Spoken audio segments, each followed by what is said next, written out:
Luke Storey on the podcast. What's up, brother? Yeah, I'm really glad to be here. Glad we finally got this on the books. Yeah, man, same. You've had me on your show twice, and it's always fun getting to talk with you because you go so deep into the various areas of the health, wellness, biohacking, universe. So I thought, let's have you on, let my audience get to know you, share your knowledge. So I'm pumped. Thanks for coming out. Me too. Yeah. Yeah, congratulations on the new place. It's fantastic. Thanks, man. Yeah, it's nice to have a bona fide studio. I kind of converted one of my bedrooms for my podcast into an office studio. And so every time I record, it kind of has to be, transferred from one room to another. I mean, it's nice, at least I have it, but this is cool. Yeah, it's nice to be here. Every time I go to your house, I think back with fond memory of the these elixirs that you make me. Like they're always like these super jacked up coffee like concoctions with like lots of like brain healthy fats and mushrooms and things like that. What's your regimen look like these days? Like before, but what's your like pre getting interviewed or interviewing like ritual look like? Well, I do a few things to make sure that my brain's running properly, supplements, smart drugs, nootropics, etc. And then typically I'll do a little bit of breath work. And then right before I record, I didn't do it today because we're just, running a little bit behind. Yeah. And when it's on someone else's show, I don't always have the luxury of doing that. But I do like to take a few moments and just take a few slow, deep breaths and just kind of drop in. Because every time I get ready to record one of my shows, I don't care how ahead of time I am, I'm always stressed out. Like I always it's not like I'm nervous because I haven't done it before after 300 interviews or something, but there's just always this apprehension. So I basically get myself all revved up and then I have to take like 10 minutes to calm myself down to drop back into a state that is relaxed. But a couple of my favorites would be Piracetam. It's a nootropic. It's like a synthetic nootropic. Increases oxygenation of your brain, and it's really good for verbal acuity and memory. So I notice when I take Piracetam that I'm much smarter than I am normally in terms of just being able to articulate ideas. And then also I love a product called Blue Carnitine by it's a company called Transcriptions.com. And Blue Carnitine is a troche, meaning it's a little lozenge that you put up in your cheek and gum. And it has about equal parts caffeine, nicotine, CBD, and something called methylene blue, which is also really good for your brain. So that little combo right there, just the Piracetam and one of those is like, bing, your brain's awake, you're on fire. But the morning routine is, the Juve red light therapy, got this thing called a Biocharger, crazy ass space age PMF thing. Wait, what is that? Biocharger uses a combination of mobile gases and PEMF and creates a field based on different frequencies. It has all of this menu of all these different settings. So if you're meditating, you could set it to induce theta brainwaves. If you need energy, you're low on cellular energy, your overall like cell charge is low. Sit in front of the Biocharger, put on one of the energy ones, perks up your brain. It has all these different settings. It's pretty incredible. Wow, you sit on it or in front next of it? To it. Next to yeah, it. it's like it's a pretty huge. I mean, it's like this big. People watching will see my arms are in a barrel shape, like I'm hugging an invisible person. But if it was sitting across the room, anywhere within 6 feet, you're getting treated essentially. Wow. So that one's pretty interesting. And then I have a hyperbaric oxygen chamber. On some days, if I'm a little sleep deprived or I'm traveling, I'll do the chamber. And then what does that do for you? Hyperbaric oxygen chamber is really interesting. It's used often for people that have suffered TBIs. And so it's known for brain health. And in fact, I've been using them just at clinics for years, but I went and interviewed Dr. Daniel Amen, and he did his brain scan. He's like, you have the brain scan of a 150-year-old. Like, what is going on with you?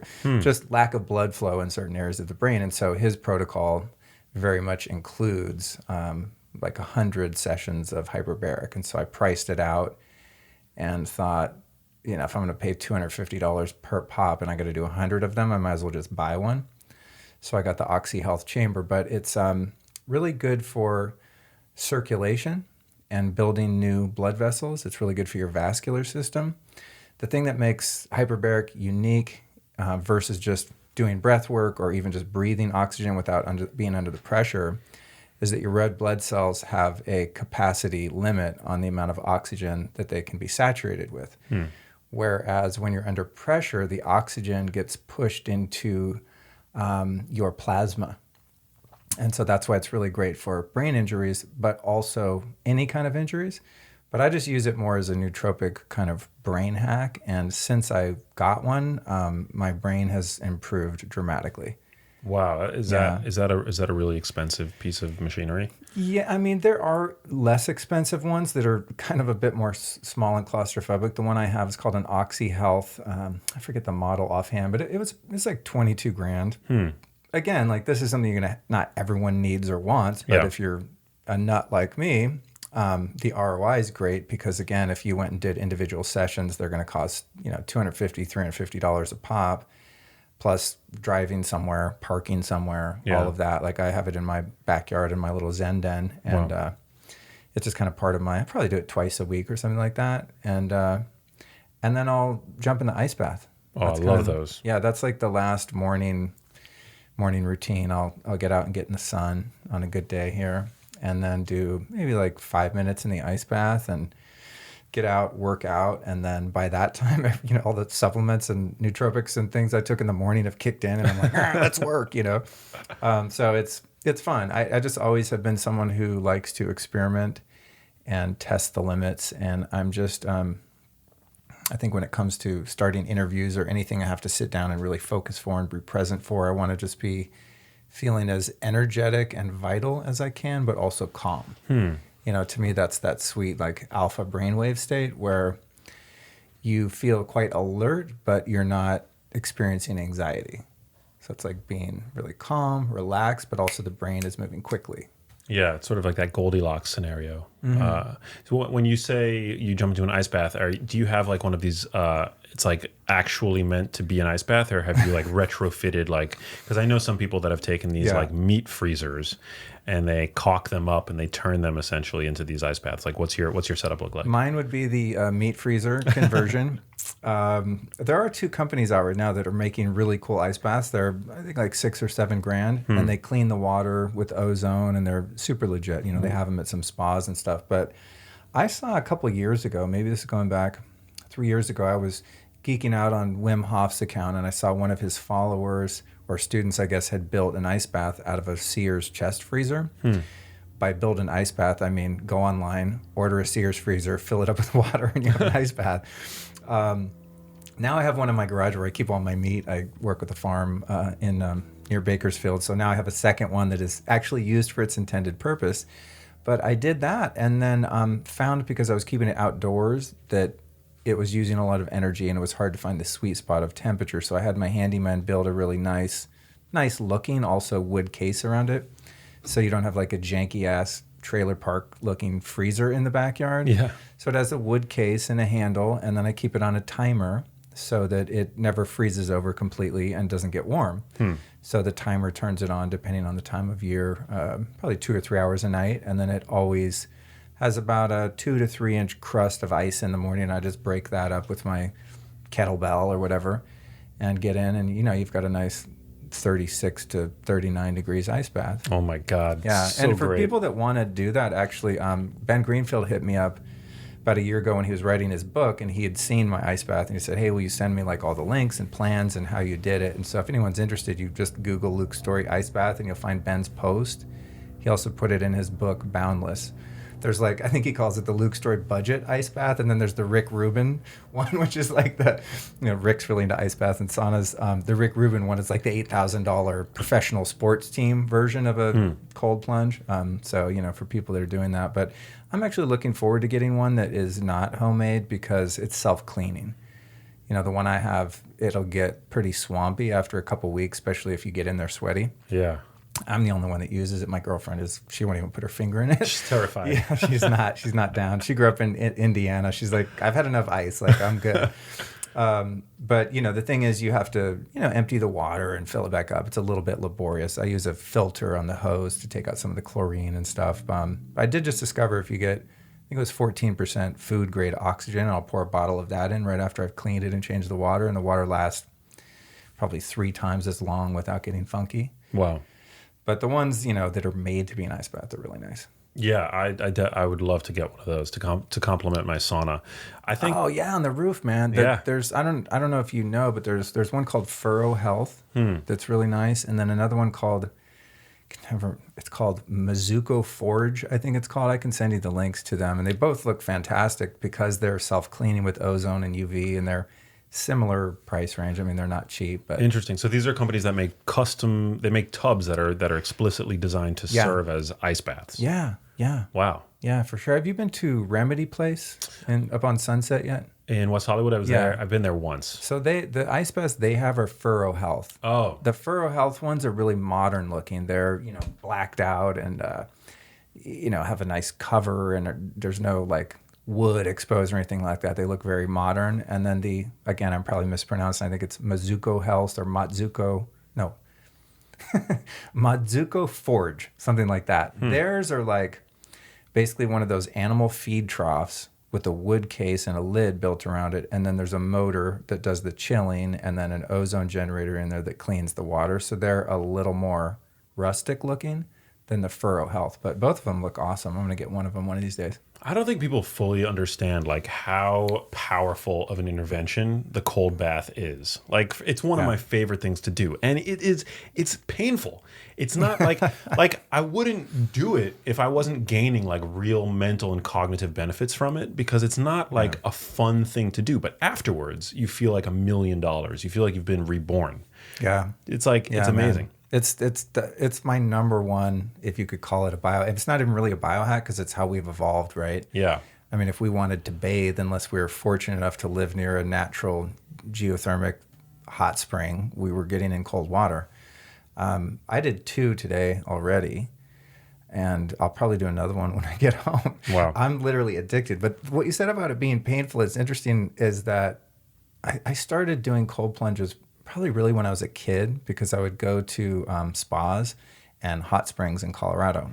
And I always liked the contrast of going back and forth, that rush you get when you're in a hot tub or a hot spring, and then you get in a freezing river, or you're in a sauna and then you get in a cold plunge in a Russian banya or something like that. But then when I moved to LA, I didn't do so much of that until the early 90s. Or no, mid-90s, I started doing what they used to call hydrotherapy, which is just contrast showers, basically, where you get in, it's hot, and then you finish cold. And then I started experimenting with it over the years and just getting used to the cold until I only did cold showers, which is what I do now. I never turn on the hot water ever, except maybe never. At night, sometimes I do. If I'm, if I want to really relax, I'll take a hot bath or take a hot shower. But in the morning, in fact, when I moved into my house, it's so funny. I didn't even know the gas wasn't working, because I never turned on the hot water. And I was probably living there like 2 months. And one day I was like, it'd be nice. I'm going to try out this, because it has one of these jacuzzi tubs in the bathroom. I thought, man, I'm going to take a jacuzzi. And I turned on both sides and no hot water ever came. And I figured out the hot water heater wasn't even turned on, Wow. So yeah, but the ice baths, the reduction of inflammation and just the feel-good chemicals. You get the same thing from cryo. You get this boost of serotonin and dopamine. And it's just like, it's so calming and energizing. But after doing them quite regularly now for a few years, probably 3 years, I've been doing like daily ice baths when I'm at home. It's not even uncomfortable anymore, and I don't even pant when I get in. And it's not because I'm badass. It's just you really do get used to it if you do it regularly enough. And I forget how easy it's become until I bring someone over to the house and they get in. And they go like the minute they get in, and I do some breath work and stuff with people first. And I teach them my protocol, which is not mine. It's just like how to relax your nervous system in a stressful situation.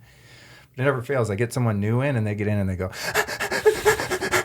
like, that's what makes you freak out. It really is mind over matter. It's identifying that you have a consciousness which has agency over your nervous system, over your thoughts, over your emotions, over everything about your physical experience.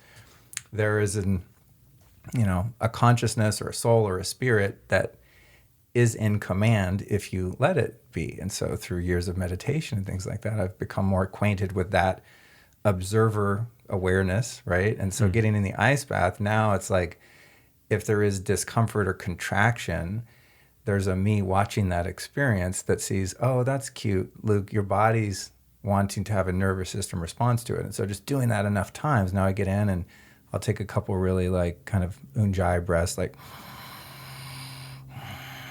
slow, kind of closed off throat breaths through the nose. And within seconds, I'm completely relaxed. Now, that's not to say that it's entirely comfortable, but it's not painful anymore.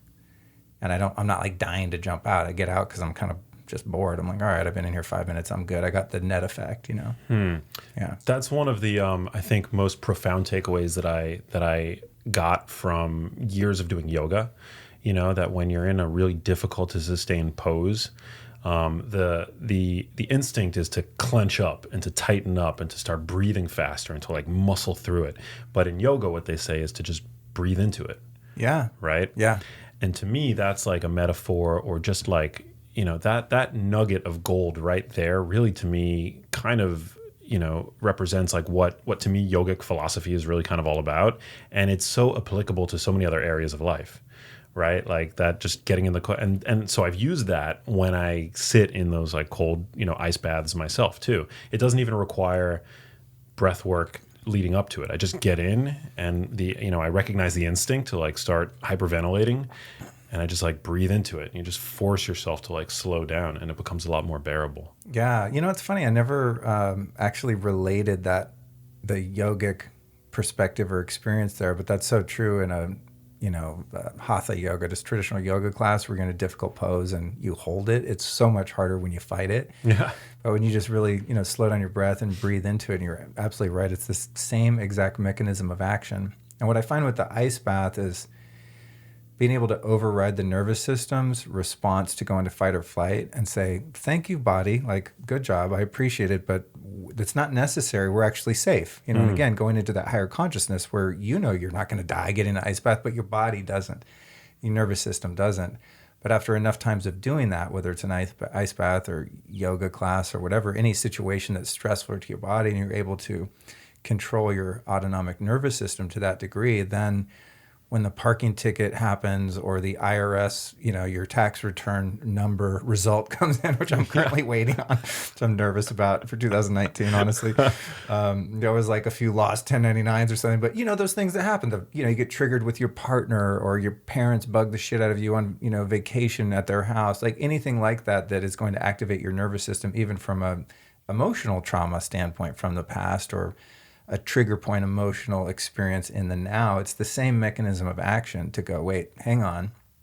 This is just my body trying to protect me. So it's flooding me with a bunch of adrenaline and cortisol.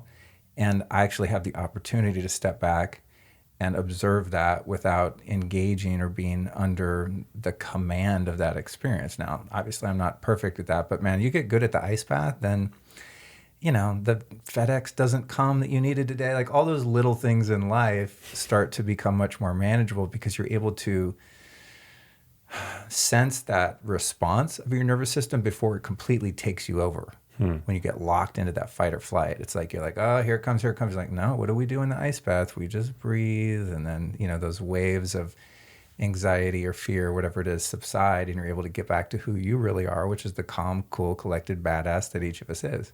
Yeah. And people listening can do this with just like not having access to an ice bath, like just taking a cold shower, right? Yeah. I mean, depending on where you live, that's the thing. Like in LA, when, I think like, oh, I'm badass. I take a cold shower every day. I mean, the water's probably 55 degrees at the coldest. I don't think I've measured it, but it's not very cold. Because I notice when I travel somewhere, like I go to New York City in January, I'm like, oh, I'm going to take my cold shower in the morning. I'm like, maybe not, So if you live somewhere cold, it's a lot more impactful to get used to the cold shower. But it's the thing is too, is just, I'm all for like the things that support your health that are free. And most of the stuff that really moves the needle, you can get in nature. Like I see, like me, you have your Juve red light, and I love the Juve red light, but you can get essentially the same net effect if you get up early enough to watch the sunrise if you can find yourself, with a clear view of the horizon and watching sunsets, you get that red light in your eyes and on your skin, and going out at solar noon with a naked body and getting some sun, if you're able to do that, I mean, you get most of the benefits of a red light therapy. And with the cold immersion, in most places, at least for half the year, the water in nature is going to be really cold. I think that's one thing that helped me get used to it too, is just going to Colorado or living in Idaho or Northern California, different places I've lived where it does get cold. And I see a body of water and I just have to get in it. It's just, I don't know, maybe it's because I'm a water sign. I don't know. I'm just very drawn to that element. And even here in LA, the ocean's freezing a lot of the time. But you don't have to spend money. You don't have to spend $6,000 on an ice bath. Just find a body of water. And chances are, unless it's the middle of summer where you live, it's going to be pretty chilly and get that same effect. Yeah. I was running around a Costco recently. And they have these massive rooms for some of their produce, and the rooms themselves are refrigerated. Oh, right. Yeah, and so I was in it, and then I did a story on my Instagram, and I was like, it's free cryo at Costco. Totally. Get a Costco. It's that Costco membership for people suddenly is a lot more valuable.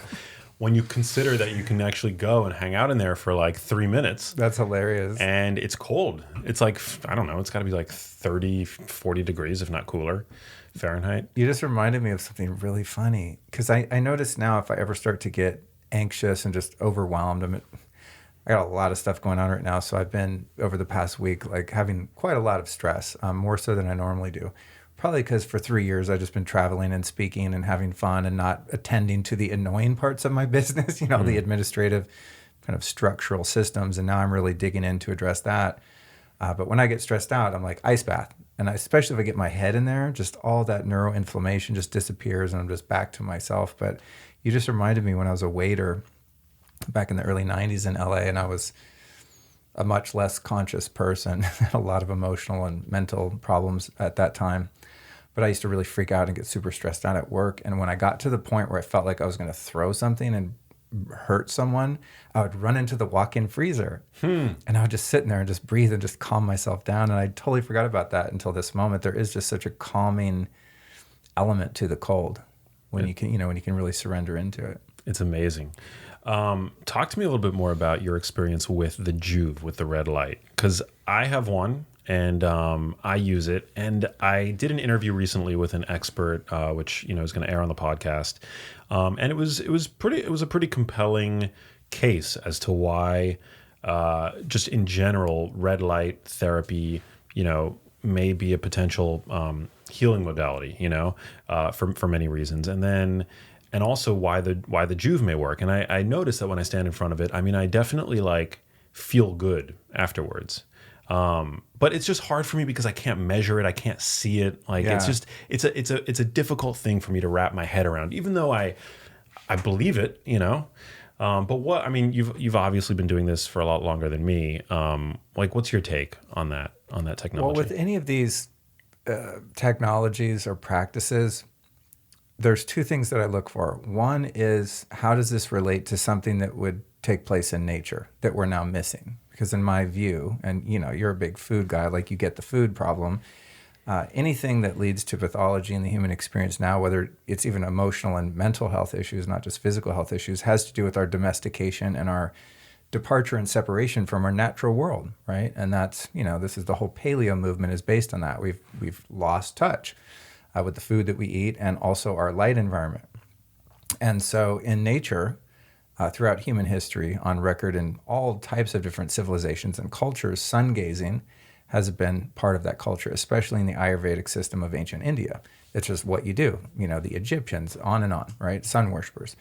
So there's a certain spectrum of light that's present at all times of the day, and in the morning at dawn, and in the evening at dusk, there's a really narrow bandwidth of red light, whatever, 600 nanometers, whatever it is. I'm not that geeky. Mm-hmm. And we're missing that because we're indoors with these lights on and we don't think, oh, it's sunset, I better go watch the sunset. We watch the sunset on vacation. Mm-hmm. Why do we like to do that? Because our biology loves it. We get fed through the retina. That red light sends signals to our brain that activates all sorts of neurotransmitters that go into hormones, and our whole endocrine system gets affected by light, not just in our eyes, but also in our skin. So with the red light from the nature perspective and just, what would nature do? That's I want to get a little bracelet, what would nature do? it makes sense. Well, yeah, we've evolved for that light, and also firelight. At night, I'm a huge advocate for like eliminating all blue light at night, and even some forms of blue light during the daytime. And that's because evolutionarily speaking, we've evolved to really have a close relationship with that spectrum of light. And so devices like the Joovv have taken an element in nature that we're now missing because of our domestication and modern lifestyle, and they've mimicked something in nature, but also amplified it. So you're getting, no UV, right, which you'd get UVA, UVB, et cetera, during the day.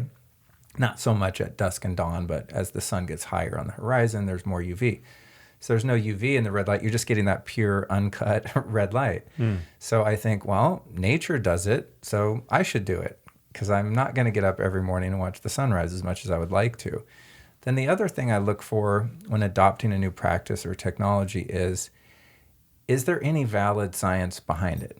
And some of the things that I'm into, there's really not. And it's just an intuitive hit that I think, I don't know, there's not a lot of double-blind placebo studies on this particular thing, but my body likes it and I feel drawn to it. But when it comes to red light, I mean, out of all the biohacks and geeky stuff out there now, it's one of the most well-studied practices in that world. I mean, there's, I don't know, probably thousands of white papers alluding to and essentially proving the efficacy of red light for a number of different things. The thing that you can quantify, and I guess you'd have to take a break from your Joovv right now and go get a hormone panel done and look at your testosterone levels. Do the Joovv every day for 6 months and then get tested again. I can almost guarantee your testosterone is going to be up a couple, if not a few hundred points.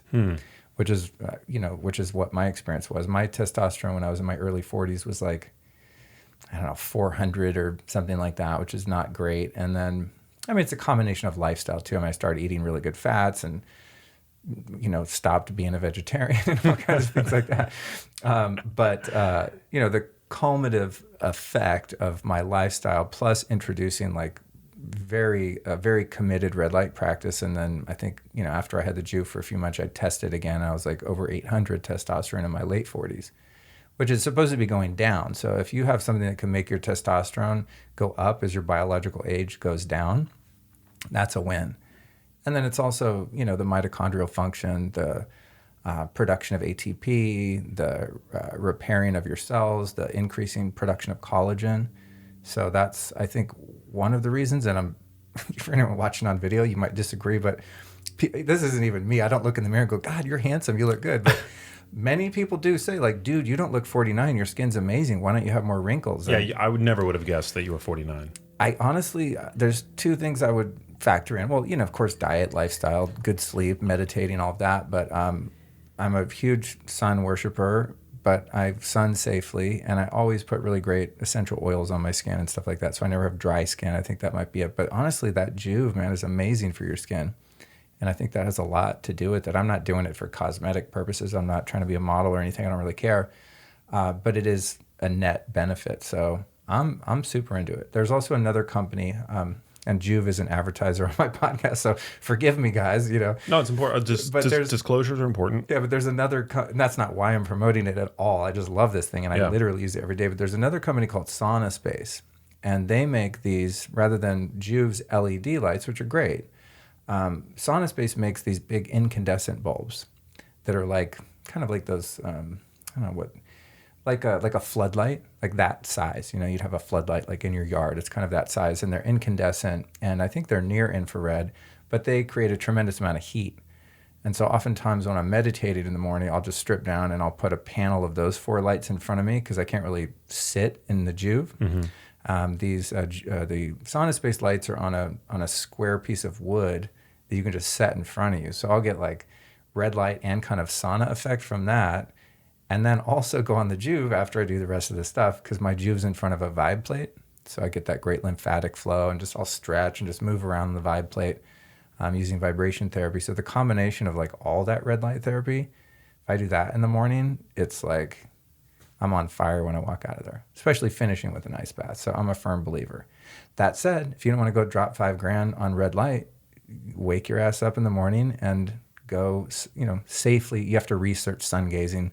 I always want to give the caveat, don't just go stare at the sun. I mean, there's a protocol involved. Yeah.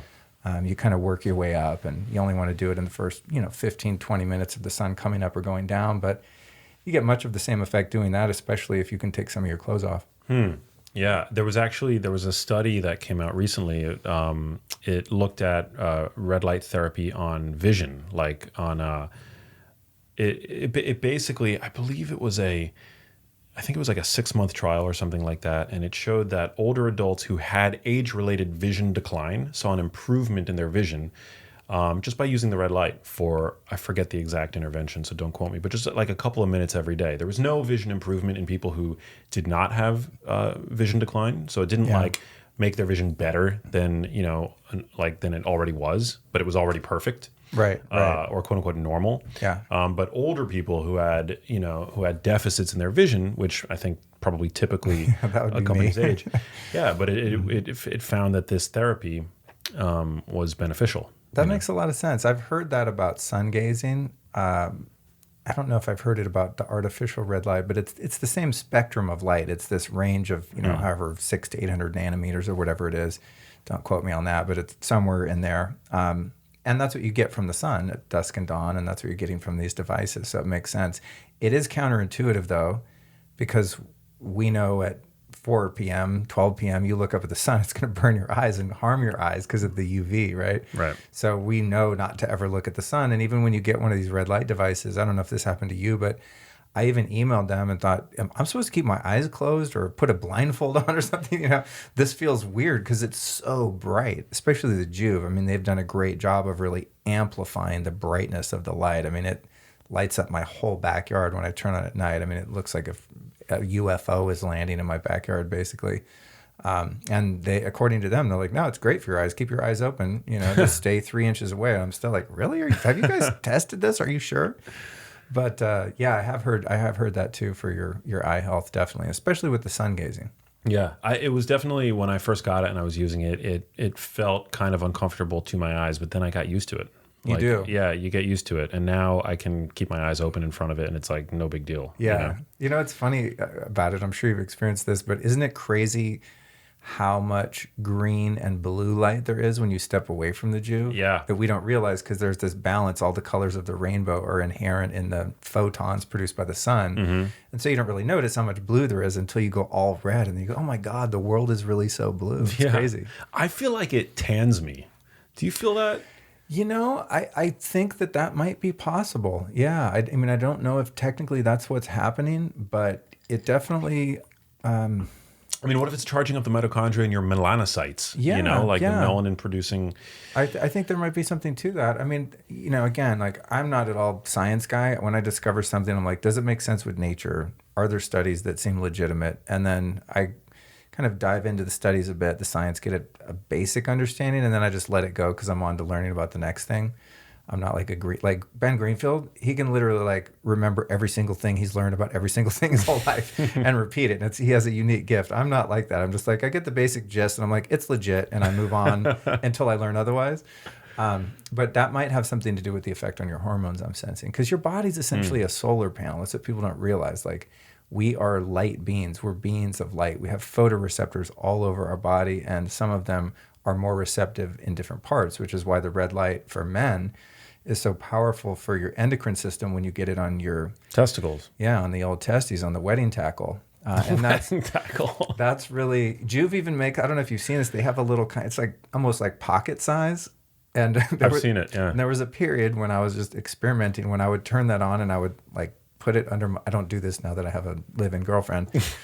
She wouldn't mind per se, but it's just like, I can't be that ridiculous with a straight face. But I would kind of I fall asleep on my side and I would prop up that little red light. And it's like on a 15 or 20 minute timer. And I kind of point it at the old sack there and just get some red light treatment as I'm falling asleep because I don't always have time to do, the whole thing. But yeah, there's a lot to be said for that. And there are, as crazy as that might sound to some people, that's where a lot of the studies are, is the effect of red light on your male genitals and the fact that it really does boost testosterone production.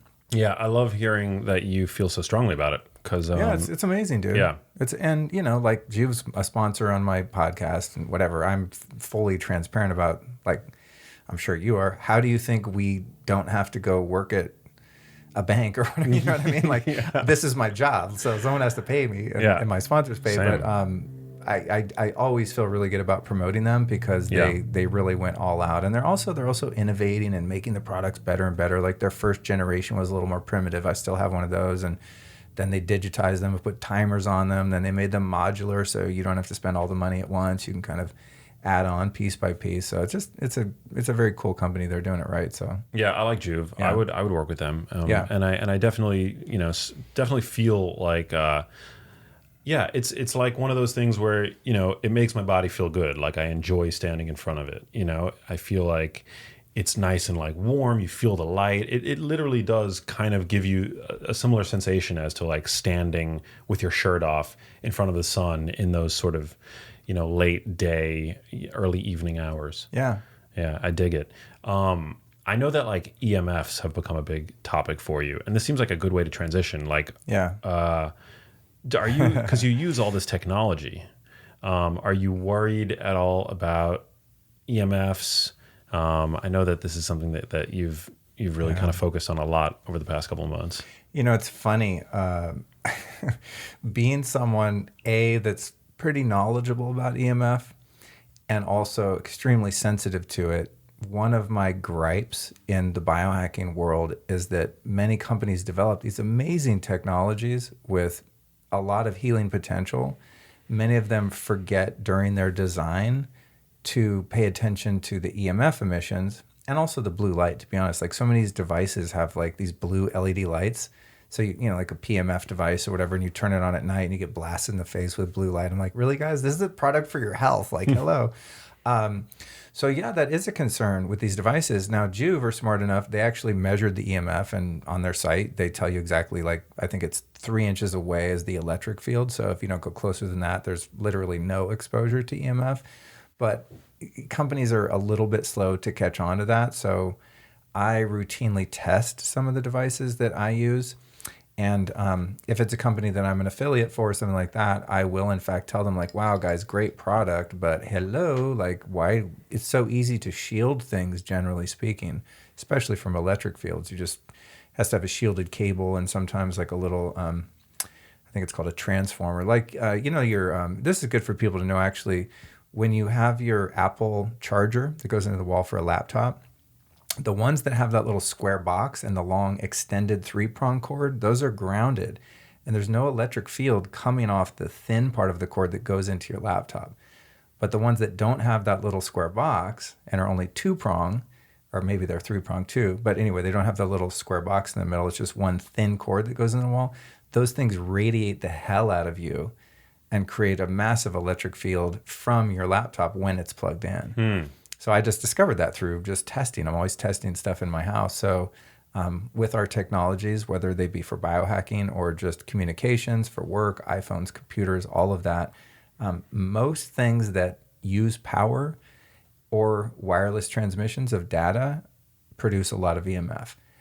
And so it's a matter of kind of finding a balance so that you can use modern technology, take advantage of it. It improves your life in so many ways.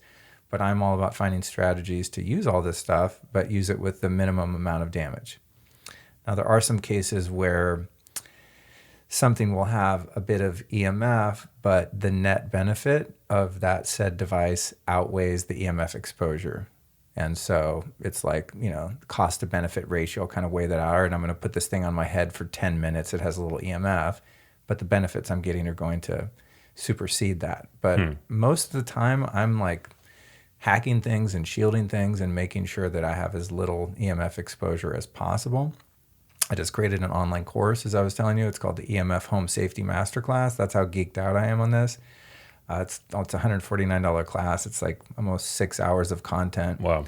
So I had Brian Hoyer, who's one of the world-renowned, it's called a building biologist. It's someone who comes in your home or work or wherever you want tested, and they have about $25,000 to $30,000 worth of really, really sophisticated meters, and they come in and they test your whole environment and then make recommendations on mitigation. So I had him come into the house, and we created this course of him basically testing every single thing in my house. I mean, down to hair dryers, electric toothbrush, like anything that has power. We wanted to find the EMF off all of the lights.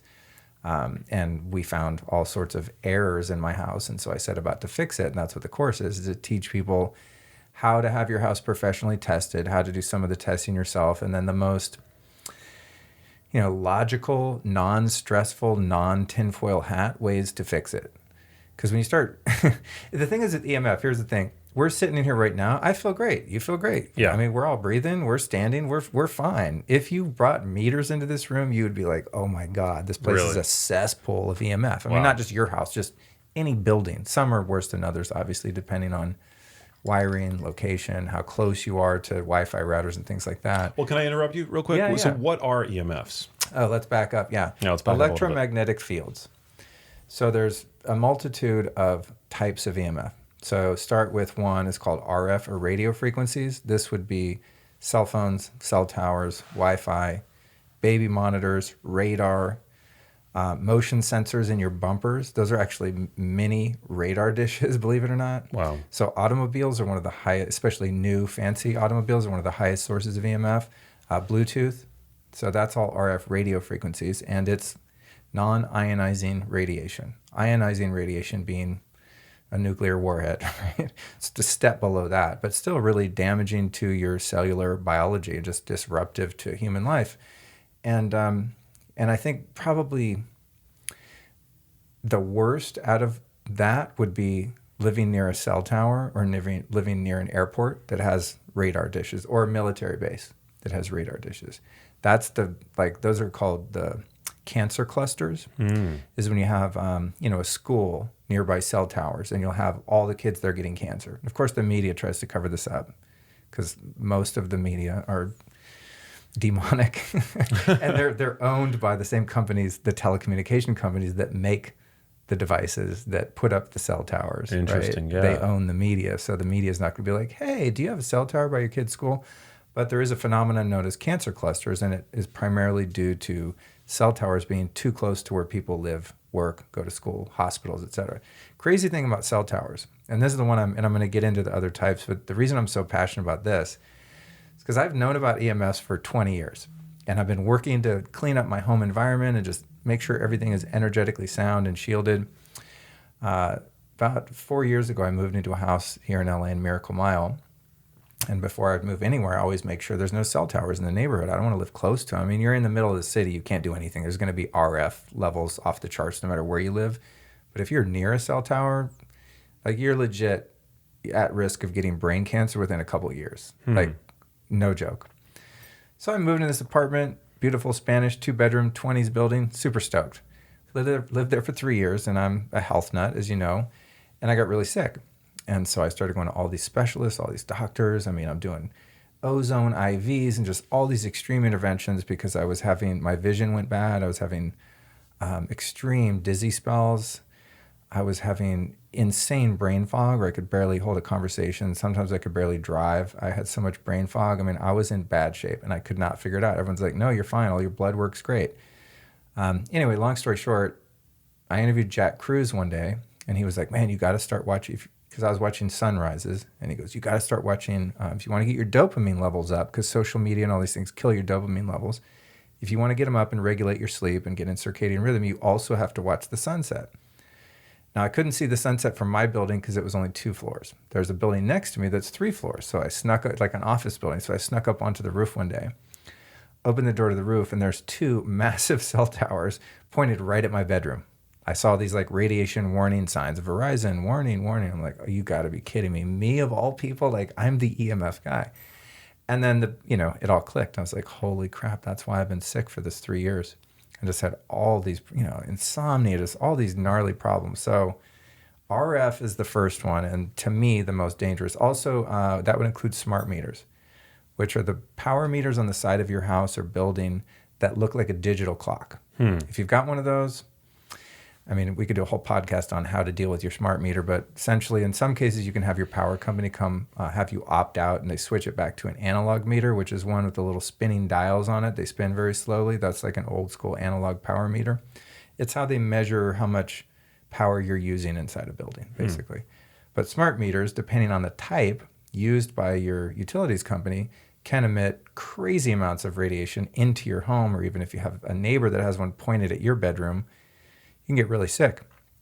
So that's RF. The next one would be magnetic fields. And those are generally caused by bad wiring inside a home. Like this house is new, so it's probably not going to have magnetic fields because everything was done to code. In my house, it's like built probably in the 40s.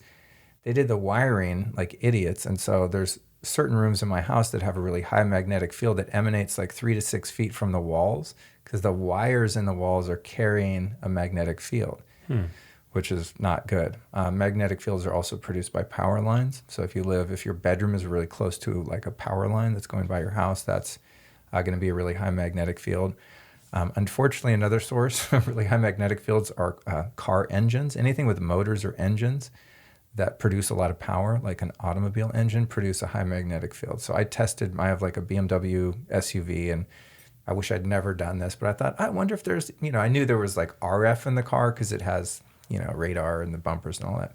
But I tested the magnetic field, and it's like almost breaks the meter. It's oh my God. When you rev up the engine, you can watch the meter go like, just red line, So, mind over matter. I just think positive when I'm driving, I mean, I could drive an older car. I probably wouldn't have that. And then the other would be electric fields. So right here, you have like this power outlet in the wall. And if we were to measure that, there's an electric field probably coming out about 2 or 3 feet from the wall. So if your bed was right here and your head was next to where that wiring is in the wall, you'd be getting exposed to this invisible electric field while you sleep, which wouldn't be good. All devices that are plugged in produce an electric field, unless it's, as I said, a device that's got a power cord like an Apple laptop charger that's specifically shielded so that it doesn't produce an electric field. Is there a way to visually, see whether or not it's shielded? Is it all 3 prong? So with the laptop chargers, I'm trying to think, my girlfriend has the bad kind, and I'm learning how to not be codependent and controlling, so I just let her live her life. I don't want to be the EMF police. I'm not the easiest guy to live with, let's be honest. I mean, I'm a great guy, but like, I can't unknow the stuff I know. That's the hard thing, I think if you're a passionate and empathetic person, it's hard for you to not want to teach. I think that's one of the central challenges. It is, but it's also, I also don't like to proselytize. So I'm on your show, you ask me questions, I'm like, finally I can tell everyone. But I don't like to invade people's space. But yeah, she has the laptop charger that does, how you can tell with an Apple charger, it's just, it'll have like 2 cables, one really thin one that goes into the laptop. Then there's a little white box that's a square. And then there's a thicker cable that comes out of that and is a 3-prong plug that goes in the wall. That one's grounded and shielded, you're good. You can actually use your laptop plugged in with a very low electric field. The one that doesn't have that little square box is not shielded and is not grounded. I've never seen one without the box. Like I have the square box, and my box plugs directly into the wall. That's what I'm talking about. That's wrong. That's wrong. The bad kind. Okay. So it's so hard to explain without having one here. Okay, so yeah, you're right. So there's a little square that plugs right into the wall, and then just a thin cable that goes into your laptop. Yeah, that's the bad one. Unshielded, ungrounded one. What I'm talking about is a thick cable on one side, little white box in the middle, then a thin cable coming out the other side. So they're like, they use them just because they're longer. It's like the extended, the one that doesn't typically come with your computer. You have to buy an extra one. Anyway, so that's electric fields. And they'll also come off of light bulbs and things like that. And just anything plugged in, like nightstands, clock radios, all that kind of stuff. You just want to, distance is key with all EMF. As long as it's far away, you're generally not going to be getting that blasted. The other one is something called dirty electricity, which has to do with just bad wiring in the house. But unlike magnetic fields, it just creates a more disruptive electric field. That's why it's called dirty electricity. Sometimes the main power lines coming into your home will be carrying dirty electricity into the home. Other times you'll have devices that you're using, electronics in the house, that scramble the wiring where they're plugged in on those circuits and actually create dirty electricity. And one of the main culprits for that are dimmer switches. And people are bummed. They don't want to, in my course, I'm like, I show you got to remove all your dimmer switches. Yeah, it sucks. Killing me, Luke. Yeah, it's because the way that power is regulated, it's just not meant to be regulated where you can just have it on a dial. Power is safest when it's on or off. Like you turn the circuit on, you turn the circuit off. So what I recommend with the dirty electricity issue, which by the way, solar panels also produce a lot of dirty electricity. It's one of the downsides. All this shit can be fixed though. Like don't freak. I mean, just now you know. And so you set about doing things to mitigate it. I like mood lighting. Well, here's the hack. Okay, I got you, because I do too. I don't like bright lights at night, especially not blue ones. So what I've done in my place is I removed every single dimmer switch. Sorry, landlord. I have them all in the garage for when I move. She definitely does not understand dirty electricity. But I just have incandescent amber bulbs installed throughout the whole house. And then I have certain like switches or certain lamps that have really bright lights if I need to light something up to find something at night. But generally, like I just, blue light is another, it's not technically EMF, but non-native blue light is a spectrum of light that is never found in nature and is definitely never found in nature after the sun goes down. So in my house, when it's time to turn lights on because the sun has gone down, it's just all like nice orange or amber light. And I don't need dimmer switches because none of them are bright. It's actually quite dim in the whole house unless you specifically turn on one of the bright lights. So you don't really need dimmer switches if you just make that adjustment. Yeah. So just to recap, the different types of non-ionizing radiation that we're exposed to, the different sources. We have RF. That's the only one that produces radiation, because the radiation is how data is carried through the air invisibly. It's how you can pick up your cell phone. Radiation carries that data to ping a cell tower nearby. Then it pings a satellite. Then it pings another cell tower. So they're boomeranging around the sky invisibly, and that's radiation. Got it. I mean, you could technically say an electric field or a magnetic field or a dirty electric field is a type of radiation, but it's not the radiation that we commonly think, like a microwave oven or something like that. Got it. Okay, so RF that's where the non-ionizing radiation comes from. Then we have electric fields, magnetic fields, dirty electricity. Yeah. And then there's one more too. One more. I know, it gets worse. This one's really interesting. This is called geopathic stress. And there are ley lines or cracks in the Earth's surface wherein the magnetic field created by the sun hitting the Earth and the magnetic field that the Earth is, the Earth is magnetic. And so there's cracks, much like the cracks on this table, where the magnetic field meeting the magnetic field of the sun meeting the magnetic field under the surface of the Earth, which in most places isn't interacting because there's not a crack in the Earth. But if there are water veins or ley lines or cracks under the Earth, that produces something called geopathic stress, which is another type of radiation that actually will come up underneath your house.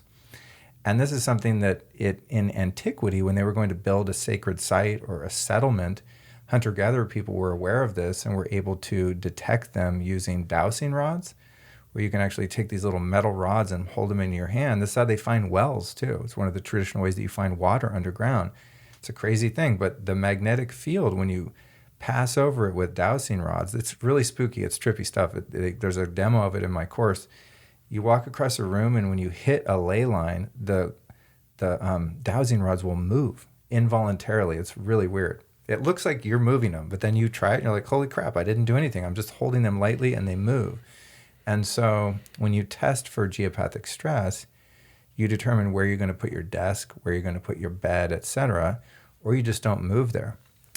And I hypothesize, and I don't know this to be true, that certain locations where businesses open and continually fail over and over again, it's my belief that those businesses are on top of ley lines. And so energetically, when you enter into any building that's built there, no matter how many times they rebuild it or tear it down and build a new one, every business there is going to fail because of the bad energetics there. And like the cancer clusters with RF, there are also issues with people living in homes where, especially where their bed is on top of one of these ley lines or cracks in the earth, getting cancer and other diseases. So it makes you sick. And this was known by ancient peoples. I mean, it goes into Chinese medicine and all sorts of different systems from all over the world. Throughout history, human beings know that there are certain places that have good vibes, and you build your hut there, and there's other places that have bad vibes, and it's based on geopathic stress. So that's the last one, and one of the lesser known, because it's actually just a natural phenomenon created, as I said, between the magnetic field created by the sun and the magnetic field under the surface of the earth. Yeah, man, we're almost out of time. I feel like, it would take another 3 hours to go through all the data for each, for each one. But I guess my question is, do you believe that there's enough data out there alluding to the potential harms of these different, types of EMFs, non-ionizing radiation, that really warrant people, making this one more thing that they have to worry about on top of diet, exercise, all that stuff? Well, it's funny, man, because I actually think this is more, it's going to sound crazy, especially to you, because I know you're an advocate for healthy eating, and I'm absolutely that as well. I mean, I think where I'm at with it now is just like avoid glyphosate, eat organic, don't eat seed oils, don't eat aspartame, don't eat GMOs. Like the top 10 things that are literally not food and are technically poison, don't eat poison. You know, that's my food approach. Yeah. But I think if you're already doing that, the very next step is to educate yourself about EMF, and in an unparanoid way, in a relaxed way, just little by little start to educate yourself. I mean, yeah, if you want to be incentivized, you can start looking up the science, you know, because of the censorship we're experiencing. And of course, is the fact that I alluded to earlier that the telecommunications companies, they're infinitely more powerful than big pharma. We all know, like, ooh, big pharma is so scary. They're worth trillions. They have this control. They are nothing. They dwarf in comparison to telecommunications companies. That's amazing. And it's true. I didn't even think of that, but that these telecommunications companies own all the media channels, all the mainstream media channels. So this is why in the UK, when the COVID thing happened and David Icke, I think it was, came out and said, hey, this is interesting. There's a correlation. No, it was actually Thomas Cowan. He was the first guy I heard, and I had him on my show. Wuhan, China was one of the first places to implement the new millimeter wave 5G networks. And lo and behold, a bunch of people get sick. Now, maybe they're sick because the suppression of their immune system in conjunction with being exposed to a novel coronavirus. I don't know. But the same thing with northern Italy and New York City and all these different places where we had these hot spots. There was this strange correlation. Well, when people started pointing it out in the UK, they would get censored and just completely removed. It happened to Brian Rose of London Real, just for asking someone in an interview, is there a correlation between the 5G rollout and coronavirus? Banned. You know why? Because the company that does the regulating in the UK is also the company that's building the infrastructure of 5G. You know, so there's a lot of foxes guarding the hen house here. But in terms of your question, is there scientific validation that EMFs are bad for you? Yeah, there's tens and tens of thousands of studies proving all of the biological harm that EMFs do. And that's why it's something I'm such an advocate for, because it's invisible. Like if you go eat a Big Mac and feel like crap afterward, you know it's because you ate the Big Mac. You can see it, you can taste it, you know it's full of toxins and now probably ground up COVID masks and God knows what else they've been finding in these burgers, human flesh, all kinds of stuff. Like, you know, or you drink a Diet Coke and you have a headache, like there's a correlation there. That leads you to causation. But with EMF, because it's invisible, it's like an invisible enemy, there's correlation, but it is difficult to prove causation, as would be the case when I was living in that apartment. I had no idea I was living next to cell towers, so there was no negative placebo possible. As soon as I moved to Laurel Canyon in a low EMF area, I mean, relatively speaking, for Los Angeles, all those symptoms went away. Like within a month. I feel great. I feel amazing every day now, unless I go into a really high EMF environment. So the studies are there, absolutely. And you have to dig a little bit for them, though, because of the censorship and the suppression by these companies whose motive is profits and not public safety. The real issue with EMF, and there's a film out right now called Unnatural, that a guy named Jamie Icke, who's David Icke's, and if you know who David Icke is as a conspiracy theory, don't let that dissuade you. It's a really logical film with interviews with top scientists and doctors who explain EMFs. But the real issue is not just with our health, but the environment. And this is something that makes me pull my hair out when well-meaning people support and protest for and against environmental causes that, in my opinion, dwarf in comparison with the damage being done to biological organisms on the planet by the widespread proliferation of EMF, specifically cell tower networks. And one of the main issues with it, and I know we're running out of time, so I won't be too long-winded, but I'm just passionate, is that bees' navigation system, and birds for that matter in migration, are based on the magnetic field created by the sun and the earth, the relationship between the two, and that's how bees navigate. When that gets interrupted by electromagnetic fields, bees don't know where to go. And when they don't know where to go, they don't breed. When bees don't breed, they don't pollinate food. You know where I'm going with this? Yeah. So, not to be too doomsday, but if this is left unaddressed and unattended, we're talking about an environmental crisis worse than anything on the planet. People are worried about plastic straws and protesting about plastic straws. I would add masks to that too, actually. kind of pertinent to this, but I'm sitting there going, oh my God, like wake up, people. If the bees aren't here, we aren't here. Like the EMFs are the issue. That's the thing that I believe people really need to rally against environmentally, because it's not only our health, but you have to think about all living beings are being radiated, especially in areas, urban areas where there's just cell towers everywhere. There's a site you can look on. This is a good resource I'll leave your people with, aside from my course, the EMF Home Safety Masterclass, which you can put in your show notes or whatever. But there's a site called Antenna Search, and you can go in there and plug in your address, and it'll populate a map and show you all of the cell towers near where you live. And if you live in an urban area, you are going to freak. Oh my God. When you see how much radiation is present in your environment. Unless you live in the middle of nowhere, you're just getting absolutely swamped. So that's the problem. I'll leave people with the solution. It's all fixable in your living environment. And so what you do is you find a building biologist or an EMF mitigation specialist, just like a mold mitigation specialist. If you're sick from mold, you hire someone, they come in and test, you find you have it. You tear down walls, you paint, you have a hazmat team come in and deal with it, right? It's the same with EMF. You have your place tested, especially your bedroom and your children's bedroom or your office where you spend the most time.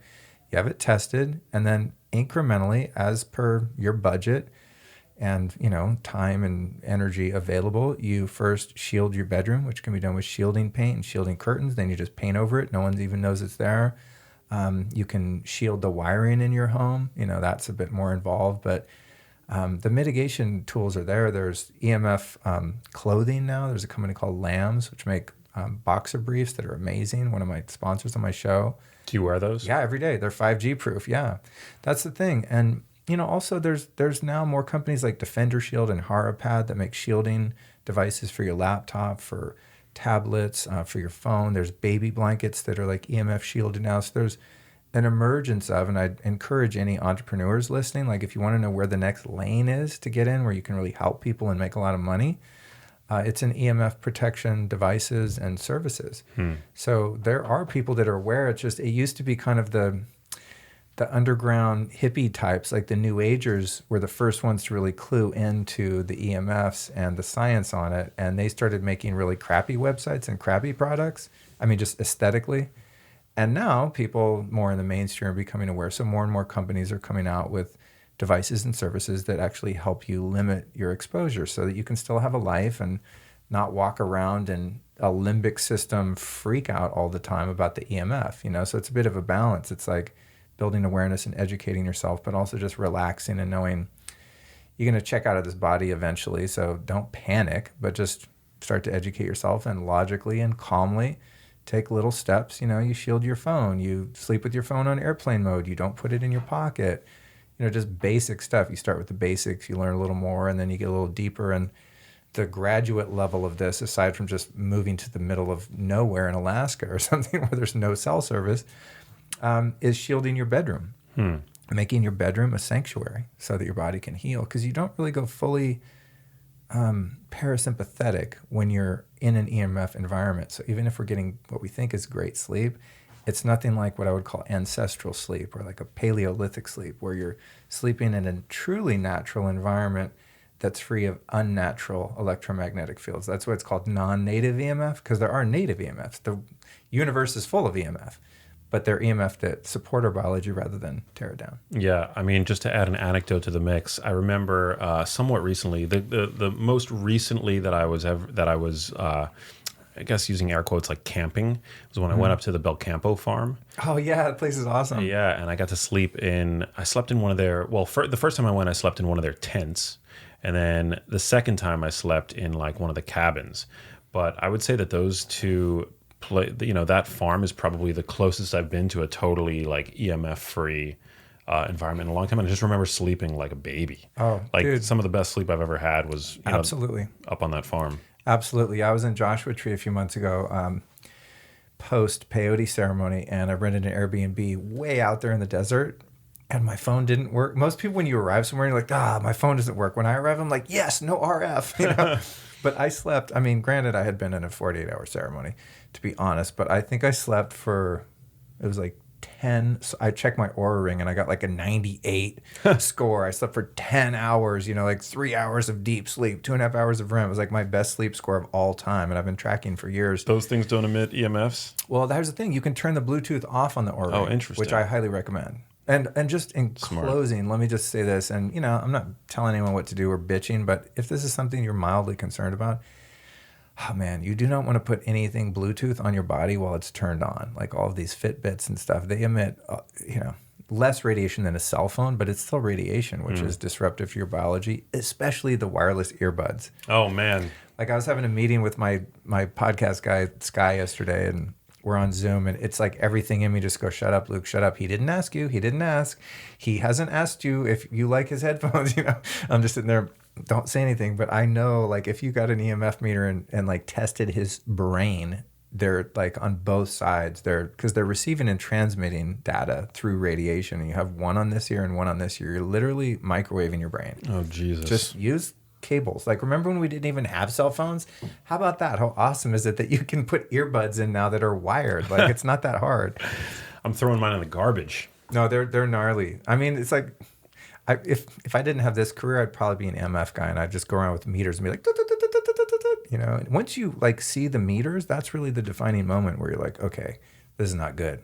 We really got to go. But, yeah, let's do it. But are there reliable EMF meters on Amazon that people can pick up, or not? Not really. I mean, all of them work. Some of them better than others. You can spend, $100 to $300 on a meter, and most of them are good just to get an idea. Like you can walk in a room and go, oh, there's actually not really a RF in here, for example, because the cell tower is like facing the other direction, or your Wi-Fi router's not close by.